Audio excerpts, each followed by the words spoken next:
IWA tag team battle that took place just a couple of weeks ago in the Winston-Salem Memorial Coliseum. As IWA returned to the Coliseum, the crowd was there, the wrestlers were there, everybody was enthusiastic. And as our special guest commentator on this edition of IWA Championship Wrestling, you are looking now and will be listening to one half of the IWA tag team title holders. Johnny Powers, welcome to another edition of IWA Championship Wrestling. He will be Mike's side, and we're going to be commenting on the match. I know it's still fresh in your mind. And if our director now, Mr. Weevil, will roll the tape, we'll watch highlights along with you of the match between Johnny Powers and Nick DeCarlo and the Cuban Assassins just a couple of weeks ago, Johnny, as IWA returned to the Coliseum. And right now, the Cuban Assassins, along with you and Mr. DeCarlo, are in the ring. And of course, over on the left, the screen, you see one bad boy, Billy Hines, their manager. And he's been a real nemesis for Powers for the last year. He's a little guy that gets in a big way all the time. He is there in front of you, behind you, beside you. But finally, we had Hines, after many, many months of negotiating, we got the promoters of IWA to insist that if he was going to be ringside, that it would be contained somehow. And we asked for an 8-foot cage, and that's where Mr. Hines is right now, being put in the cage. And there's no way that little dude's even going to climb over the top of it.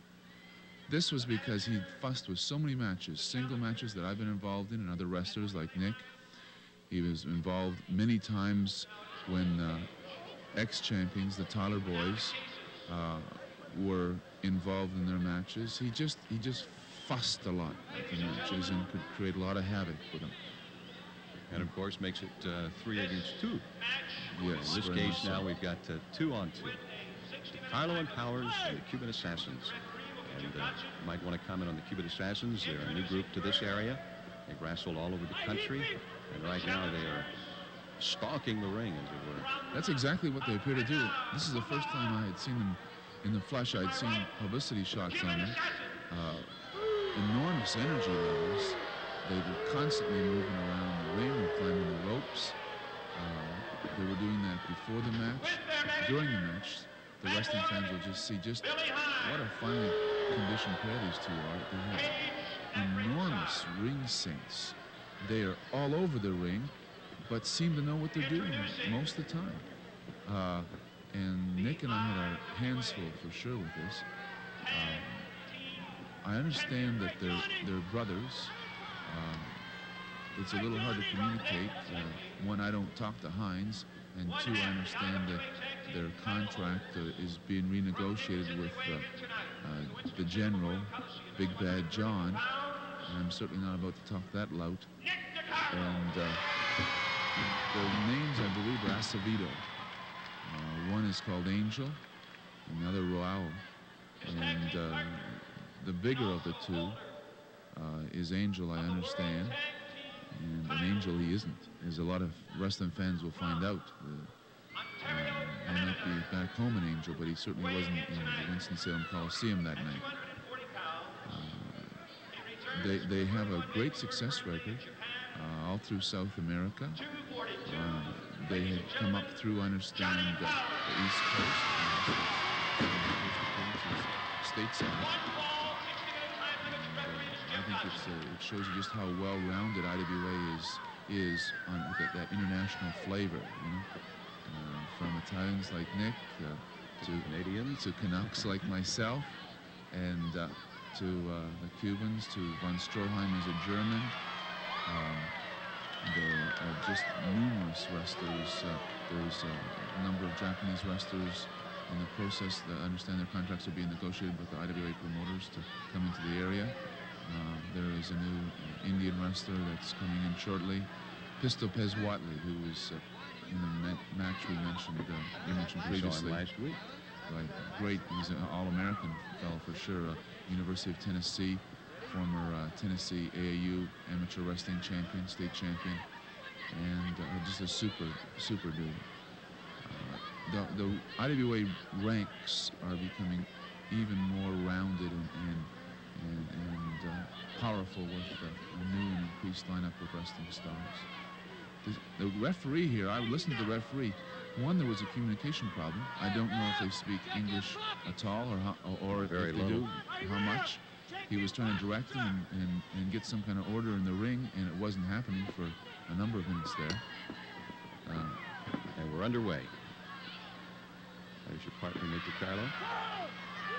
There's an example of ring psych, of the other partner coming into the ring, going out again, just to get you mentally off balance, right? While his partner is having a chance to assess you and set you up for something.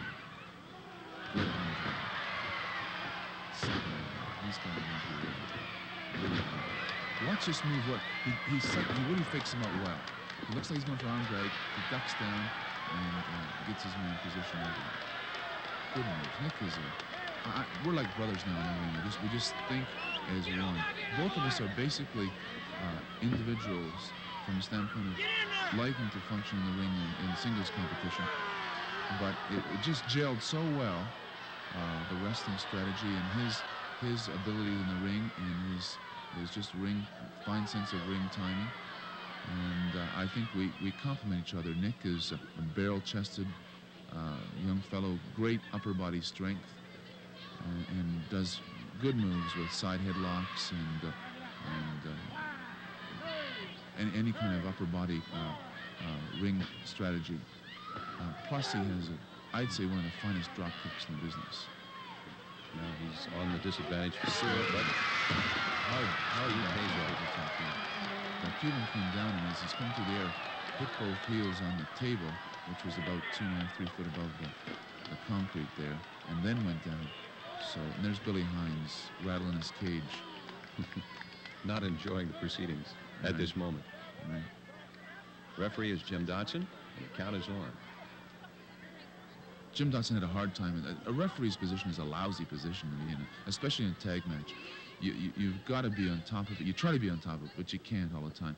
There's just so much going on with 4 bodies in there, and sometimes 5 with the manager if he is around the area. It's very hard not to look bad sometimes. Good elbow smash in the chest. Side hip lock, take over. Good position. There's an example of what Nick likes to do is get in close and put a good side headlock on. He gets a lot of pressure. There was an ex-world champion, Ed Strangler Lewis, who that was his favorite hold and won many a match with a good crushing side headlock. That's where many of the cauliflower ears in its business that the wrestler's sport come from. Side headlock. Good short tackle. Second tackle. Right now you have to be pleased with what's going on. Good counter move, right? Hip lock and a double kick and escape. Back into the side headlock. Nick knows where he's at in the ring. Good position, moves well. Crowd really got into this match too. I might add, I was there at the ringside, and they were really into this one. Yeah, it's the Winston-Salem Coliseum, as I think most of the people in the IWA network know, as special meaning for Johnny Powers. I had a whole year's battle trying to get into the Coliseum after we were blocked from getting a continuance of our matches there. And this is the first re-debut of IWA in the Winston-Salem Coliseum after a year and 2 months. And the fans just turned on. And I think the wrestlers were all up for it, too. All of us. It was like coming home again. It's like you've been away in a long tour and you come home with the family. And that's how the wrestling fans are in Winston-Salem. And it's just not the residents of Winston-Salem, because the wrestling fans that come down to the Coliseum come from a long distance. They come from, part of them from Virginia, the Martinsville, Collinsville area, Danville, Rocky Mount, Virginia. Some even come all the way from Roanoke and Lynchburg. I had a fellow tell me, that came up to ringside and introduced himself and said he'd driven 100 miles just over the other side of Raleigh, Durham, to see this. Wrestling fans have great loyalties. That whole surrounding area, up north at Mount Airy area, and King and over there, and Salisbury, Lexington, all over, other side of Greensboro, and other side Burlington. Just the wrestling in this marketplace is just well supported if you give them the right product. And I think IWA, the matchmakers and the promoters are doing just that. They're doing a fine job with putting together exciting matches and bringing in good talent that has an enormous appeal for this marketplace that's different and new and unique, and many times controversial, like the two Cuban assassins. This is a different move, a dive on an arm when he's got it in a strange position. It doesn't take much to do a lot of damage to the joint areas, the elbows and the knees. And you can Hard kick right there to the back of the neck. Bust up and do a lot of harm to the ligaments and tendons with just a small amount of force. These fellows are not enormously tall, but powerful they are.